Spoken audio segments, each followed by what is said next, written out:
Sophie, can you describe to us where you're at in the recovery process? Yeah, I'm feeling really good. I think I'm just trying to get full clearance for Saturday, but so far so good. How frustrating was it for you to recover from one and then immediately have another one? You have no idea. I felt good coming in training camp. Felt like I was in the best shape I've been in since being in the league. Kind of getting the flow with the team, then you get hurt pretty bad, torn up ankle.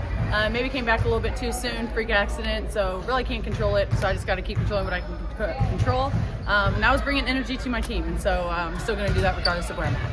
What have you been able to do in the interim to try to keep some cardio, try to get shots up? Yeah, when the situation I have going on, you have to be a little bit careful with it, but I think I've been progressing really well every single day, and I'm pretty much full go now, so that's that.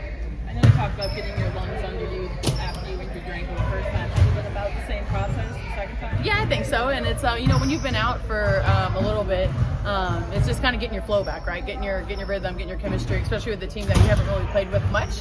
It's trying to learn how they're moving and how they're clicking, then you kind of throw me and Caitlin back in there, and then it's like we're starting from square one again. And so that's the fun thing about this team is that we roll with the punches. We're trying to get all that stuff out of it at the beginning of the season so we can peak at the right time.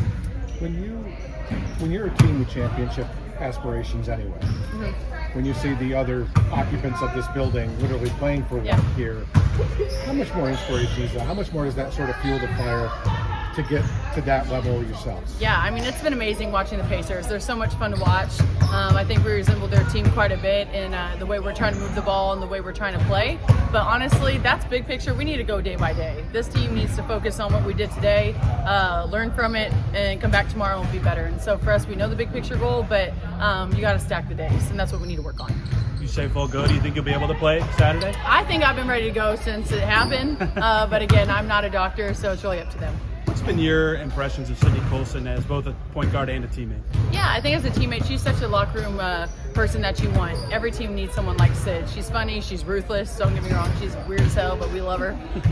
But I think as a teammate, or a player on the court, she's been on championship teams. She knows how it works. She knows the little details that matter every single day. And so just to kind of have her voice and her leading by example is huge for us. What kind of perspective have you been able to get kind of being on the bench and seeing, coaching back and Yeah, I mean, when you're sitting out, you just kind of see everything, right? You see things we need to work on. You see things that we're doing really, really well.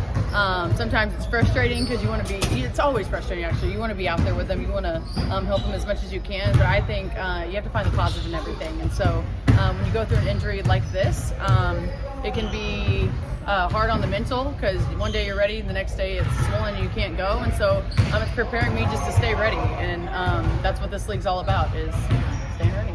Team's had such a disruptive first month. Yeah. Players in and out, coach in and out. What have you guys tried to do to navigate that while you're trying to understand each other in the meantime? Yeah, I mean, threat versus opportunity, right? And so if you look at it as a threat, you could say that there's a lot of weird things happening. We can't catch our rhythm, all that. But what a great opportunity for us if something happens down the road. We're ready for it because we've already seen it. And so that's kind of what I mean by staying ready. You don't know what the day is going to bring. And so from top to bottom, when I say top, that's coaches, that's front office, to the bottom. We all got to be ready and be prepared for what's going to be thrown at us.